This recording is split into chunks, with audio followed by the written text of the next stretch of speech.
Alors, vous avez peut-être suivi le scandale de la vidéo de Papacito qui est paru avant-hier. Ça a fait le buzz, hein, des déclarations dans tous les sens de Jean-Luc Mélenchon, etc. Une enquête donc a été ouverte contre Papacito, le youtubeur d'extrême droite, pour provocation au meurtre. Dans une vidéo publiée dimanche sur YouTube, retirée de la plateforme depuis, le vidéaste simule l'exécution d'un électeur de la France insoumise. Alors je vais éviter de vous passer les extraits, parce que bon, j'ai pas envie de me faire striker ma chaîne, juste pour un débile du FN qui simule de tuer un électeur de la France insoumise, c'est d'une idiotie sans nom. Alors je suis pas pour Mélenchon non plus, hein, loin de là, mais bon là franchement ça va un peu loin quand même. Une enquête a été ouverte mercredi 9 juin pour provocation publique au meurtre à la suite de la diffusion d'une vidéo du youtubeur d'extrême droite Papacito simulant l'exécution d'un électeur de la France insoumise.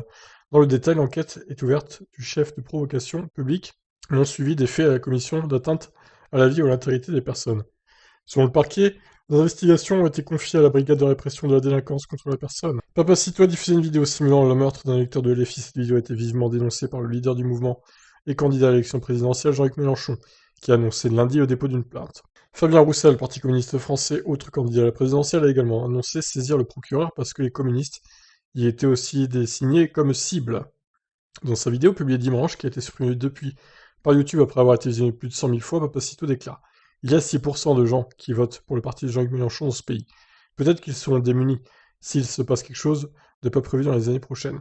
Qu'est-ce qu'on peut faire pour ces gens-là, ironise le vidéaste, identitaire affublé d'un trait militaire. Il dit entreprendre de voir si le matériel du mec qui vote Mélenchon lui permet de résister à une attaque terroriste potentielle sur le territoire avant de tirer aux côtés d'un ami avec des armes à feu sur le mannequin représentant un électeur de LFI, ensuite lardé de coups de couteau.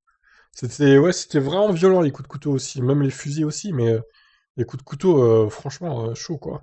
Alors bien sûr, le but de cette vidéo n'est pas de vous engager à produire la violence, elle est purement expérimentale et précise le youtubeur aux 112 000 abonnés.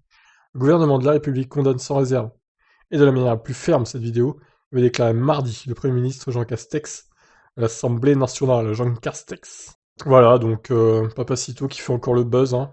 J'avoue que je ne connaissais pas trop le personnage avant cette vidéo, et bah, je me dis que je ferais mieux de pas le suivre du tout de ce qu'il fait comme connerie, parce que c'est abusé, quoi.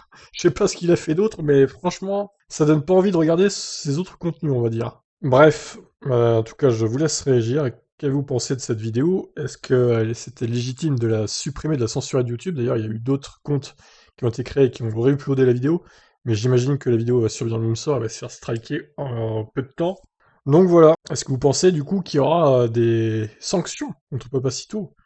Et si oui, quelles seront-elles? Allez, je vous laisse publier votre commentaire, comme d'habitude, sous la vidéo. Allez, ciao ciao.